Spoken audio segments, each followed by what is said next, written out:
Welcome to All Kinds. I'm Chaya.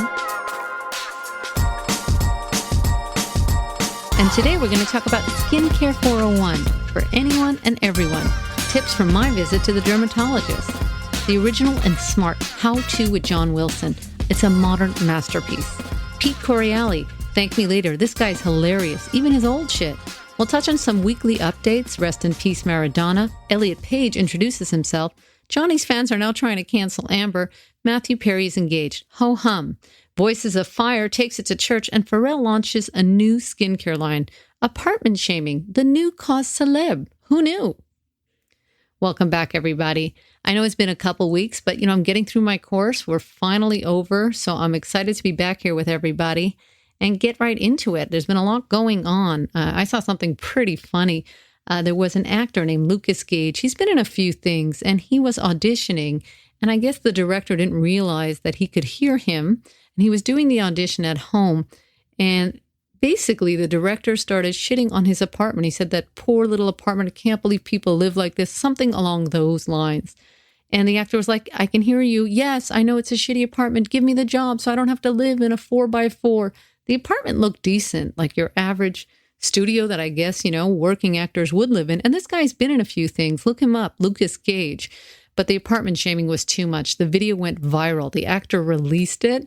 So far, I've seen even on the BBC, the director has apologized. We don't know if Lucas got the gig, but I would imagine so at this point. If not, I can't imagine that, he wouldn't get the gig. So we'll see what happens. But it really made the rounds because we have seen such a disconnect, particularly from Hollywood types in this pandemic. And here's a guy just trying to, make a living while, like everybody else at home, he couldn't be in person for the audition and he didn't need to hear that garbage. So I hope he got it and I hope things move forward. And I hope everyone learned a lesson there. You shouldn't be judging. I know we all try to do fancy backgrounds and all that. And I thought it was decent. If you guys have seen this video, yeah, you see his TV in the background. I mean, he clearly lives there, but who isn't at home? He should be at home right now, from my understanding. Anyway, so that was pretty funny. We got to stop the apartment shaming. Put a little plant in the background and nobody should say anything. And we also saw, they were making a big stink about this, and I saw it in so many news outlets, and it's kind of ridiculous. Mathew Perry is engaged. The guy is 51. She's now 29, but he's been with her for a couple years. So I guess when she was 27 and he was 49. Now, he has made no secret about struggling with addiction and dealing with the fame of friends. And I guess, it looks like your typical creepy-ish type of Hollywood scenario, even though she's in her late 20s. My thoughts, you guys have always heard me say this, if you can't carry a conversation with a woman in her 30s, then it's creepy. I mean, you're over 50. And think about it. A woman in her 30s is like the same as someone in their late 20s. Like you still have, physically speaking, everything's still up. There's no wrinkles. It's about the same physical, but mentally a little more maturity. And you should be able to have that conversation. There'll always be a power dynamic, especially with large age gaps. I don't care if everyone's happy and healthy. These are consenting adults. But the fact that they were, putting it in all the outlets, like to celebrate like a romance for the ages. I was like, whatever. It's your typical creepness. Whatever. We'll see how long this lasts. Who knows? It's none of our business, I guess. But lauding it like it's some, oh my God, can you believe it? How amazing. Okay, whatever. That's my take on it. Go forward, live in peace, hope it works out, whatever. And we all talked about the Johnny and Amber Heard fiasco court case thing that happened. He's officially a wife beater as per the court case. But the thing is, now that he's been kicked off the Fantastic Beasts trilogy and he's been replaced by Mads, people are trying to do the same thing to Amber. Now, you guys will remember during the case, it came out that this was some super toxic relationship. There was like abuse coming on both sides. Like he has recordings of her being abusive and she has pictures of him being abusive. It was very ridiculous in the details, kind of like up there. You're like, is Rudy Giuliani representing these people? I don't know. It was that ridiculous. It was a circus, but he lost the case. So legally, officially, you can call him a wife beater.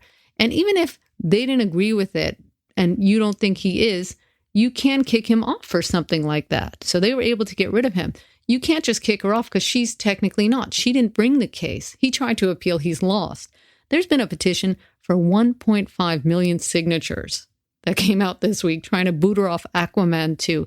You can't do it. There's legal ramifications and all kinds. I don't think it's going to happen. They love the publicity. I'm sure it's helping and not hurting. So he's going to, be paying that price, I guess. We'll see if it affects him in his career going forward, but it doesn't seem to be affecting hers. So I guess good for her.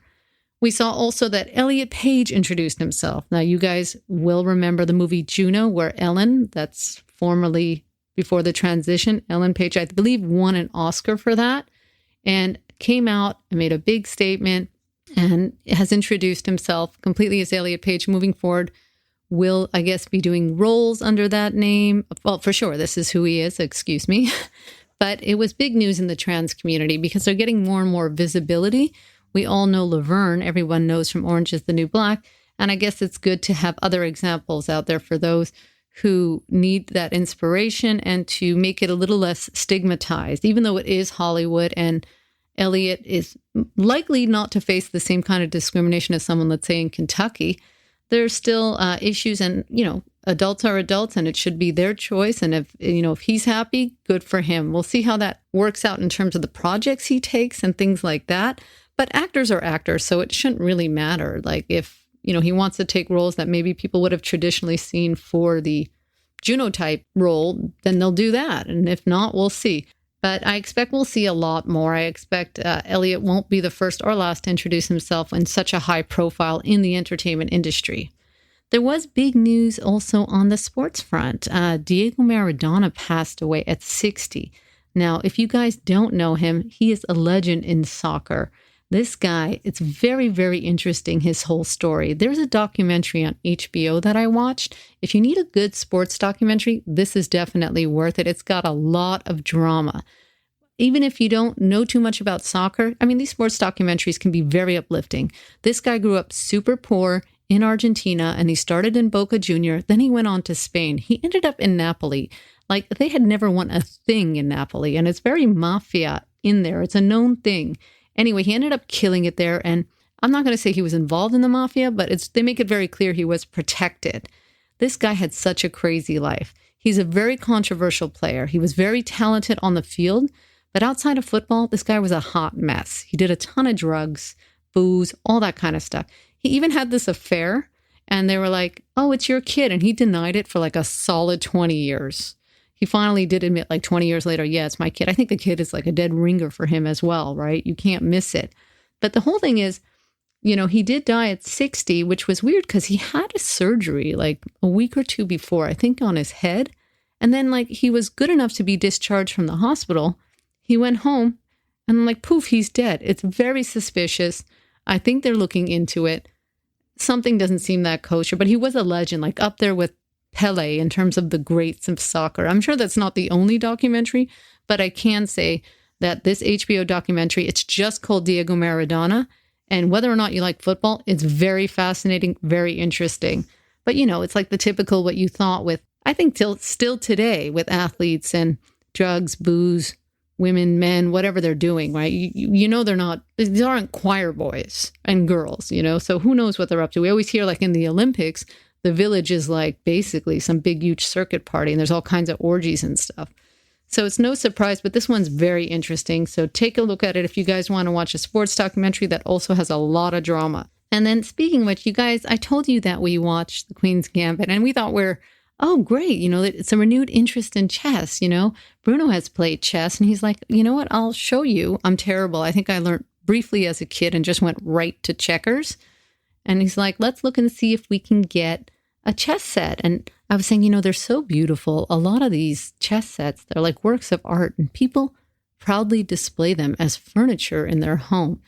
Some people just to look smart, but other people, it's a beautiful thing. You can get them in marble and wood, even themed. It's such a whole industry and it's been going on for so long.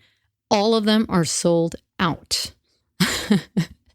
This Queen's Gambit has had interest in chess soaring, especially because, we're in a pandemic and everyone's looking for games of all kinds.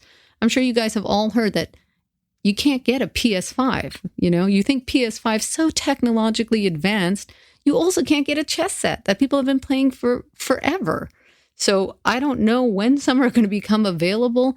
I mean, it's a battle for the PS5s, and they're very expensive. They're like $600, but chess sets can get very expensive too, depending. They can be customized, but you can also get like really cheap sets, but those are all sold out. You don't have a variety with the PS5. I mean, we go from toilet paper to now, super technological advancements in gaming, the PS5 to, oh yeah, what about chess?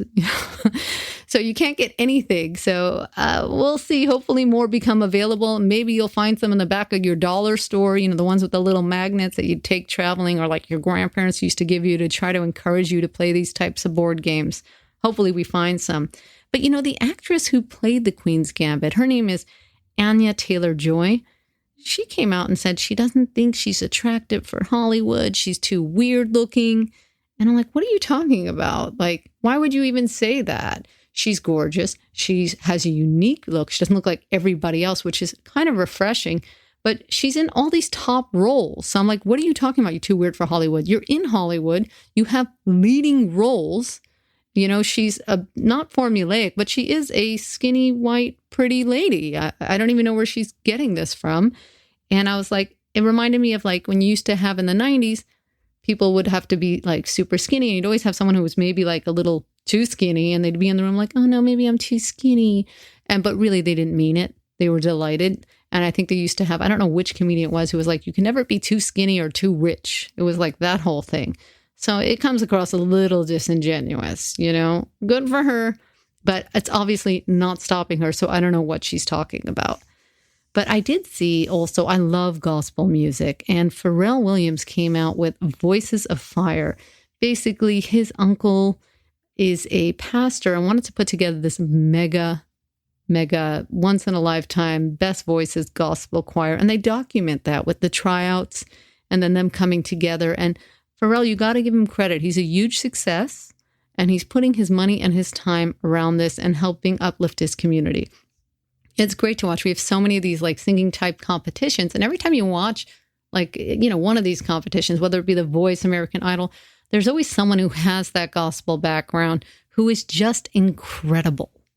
Incredible. And we know that from Whitney and other divas that we've all come to know and love. But there's something about bringing the most amazing divas. I mean, all these gospel divas all in the same place. It's just a joy to watch. And so he's in the news and he's got that going on Netflix. It's called Voices of Fire. But then he says he's launching a gender neutral skincare line called Human Race. And I was just like, okay, before gender neutral, I don't know if you guys remember, we had something called unisex. It means exactly the same thing. It really does. And I remember when CK1 came out. I don't know if you guys remember that. It's a perfume. It had like a citrusy smell. And it was this huge deal. Oh my God, men and women could use it. Can you believe it? People were going crazy for it. And they had all these campaigns everywhere. And it was a little ridiculous because I always think like there's no law on this. If you wanted to use a perfume that was for quote unquote men, you can, and vice versa. If anything, there was more pressure on men. And there still is in a way, because you can go and if you want to smell like a pine tree or whatever the spices are that they do for men, you can do it. It's not that harsh, right? But they give men a hard time if they smell like lavender, for example. And you saw when Dove came out with the hair care for men, I laughed because I was like, it's the same stuff, maybe a different scent, but it's the same chemical ingredients. I mean, he's just sort of cashing in on this whole gender neutral trend. Because what is that? I mean, you always could use my moisturizer. You could use it, CeraVe, best moisturizer. It's for men, women, whatever. I guess it's not labeled unisex or gender neutral, but there's so many things that just are. And to actually put that front and center, I'm like, okay, we see what's going on here. Because it used to be really bad, even with unisex, that it just meant like for clothing, shapeless. And for myself, like I was a petite person, still am. And if I would put on like, for example, a sweatshirt, I'm just lost in it. I used to look like a kid, even though I'd be like in my 20s. So now I'm like, okay, I don't want everything to be gender neutral because I want something to fit me. Let's not forget that we are different people with different sizes and you have different needs. Recently, I got a sweatshirt and it was tailored for me. It was for women and that's my body shape. I'm a petite lady and it fit me beautifully. I'm like, if they just had gender neutral, I would just look like a blob. And there's no real laws. Like I said, these are society standards. So if you want to wear something and it's typically for men, nobody's stopping you. It's like I said last episode, Just because something is in style doesn't stop you from wearing it, period.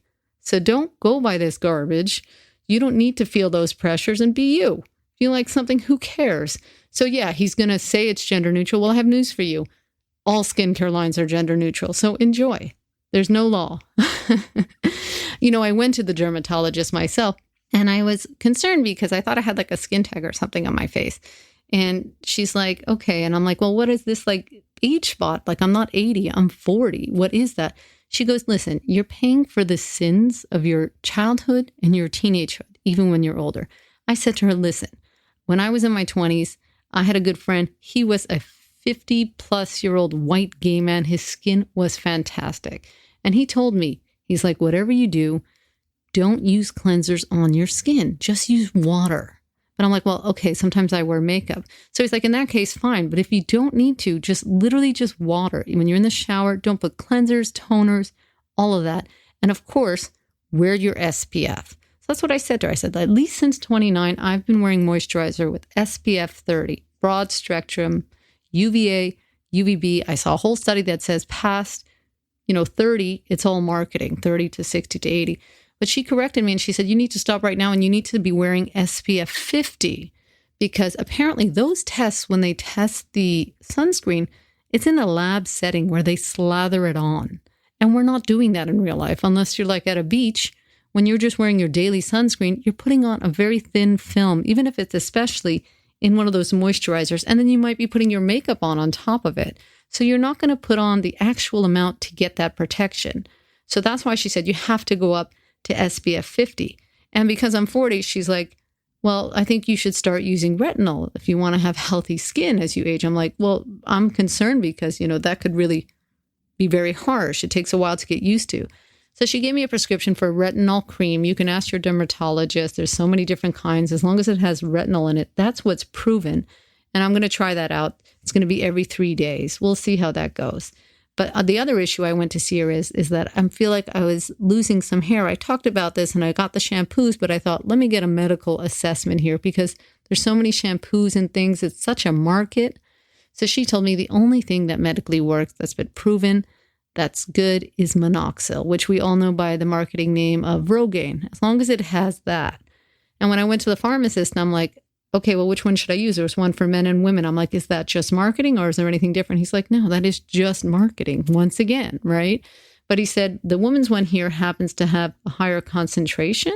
So you can use the men, it's only 2%. I don't know why they're doing that. I guess they figure they'll keep the men around a lot longer using it versus the women. I think they're just screwing them. And sometimes I find they make things a lot easier in terms of marketing. They don't have a lot of confidence in men. When I first started getting a few gray hairs, I was like, well, I don't want to dye my whole head. I just want to get like a little bit of hair dye that I could try to like target the strands, if you will. I'm like, the easiest thing will be just for men. I know they think men are stupid. It'll be so simple, so easy, 3 steps. And sure enough, I bought it and it is. And there's only like 4 colors, like black, brown, red, blonde, right? You go into a women's aisle, holy bananas, right? It's like an aisle and a half in my store. And there's so many different types. And once again, men can feel free to use these. There's no rules here, right? But it's just a lot simpler. And she told me that I'm having female pattern baldness. And I'm getting a second opinion, guys. I'm doing a blood test, but apparently it's very common. I didn't realize that because it doesn't run in my family. We learned in school that, baldness goes by your maternal grandparents. And on both sides, full thick heads of hair. She's like, yeah, it could be that they had it. You don't know because they had a few strands coming out, but congratulations, you're the first with like possible visible ramifications to come. I'm like, fantastic. So I'm getting a second opinion. I'm going to do some blood work and see, make sure it's nothing else. But if you want, if you're having that issue, minoxidil is the only thing that works. And tips from my dermatologist, remember, SPF 50. If you're going to start the retinol, you can start it with every 3 days and just a tiny bit. Don't wash your face unless you absolutely have to. With that, I'm going to have to take a quick commercial. This week's episode is brought to you by Snowflake Toothpaste. Looking for supremely white teeth? Whether you're old, young, no matter what race or gender, Snowflake works for everyone, even on dentures. Not sure if you feel right about plaque or tartar? Feeling left out of the mouthwash conversation? For blindingly white teeth in any mouth, Snowflake Toothpaste. for very fine teeth on both sides of your mouth. Snowflake is recommended by the North American Dental Association. Portions of Snowflake go toward its Every Tooth campaign. For every 10 tubes, one is donated to shoeless children in a shithole country. And I'm back. So you guys, I don't know if you've heard about this how-to with John Wilson on HBO. I kept seeing articles about it and no one can properly describe it. I was like, what is this? I said to Bruno, we got to watch this. So essentially we did, and we loved it. It is 6 episodes. They're very short. They're like 30 minutes. It's an audio-visual masterpiece. This guy, obviously, he's a filmmaker, and he grew up, and he says, filming everything nonstop. What he managed to do is take a bunch of images and weave a story together. And there's a little story, and they're cute little lessons, but they speak a lot more than just that. How to split the check is one episode, right? But it's really snapshots of people and humanity, and it's very moving. It's hard to explain, but it gives you a beautiful imagery of New York and just people in general and some of the motivations that underpin us all and bring us all together. It's a wonderful experience, a very moving experience, and the most original thing I have seen in a very long time. Entertaining too. It's just 6 short episodes. If this guy doesn't win awards, I don't know. This is a masterpiece.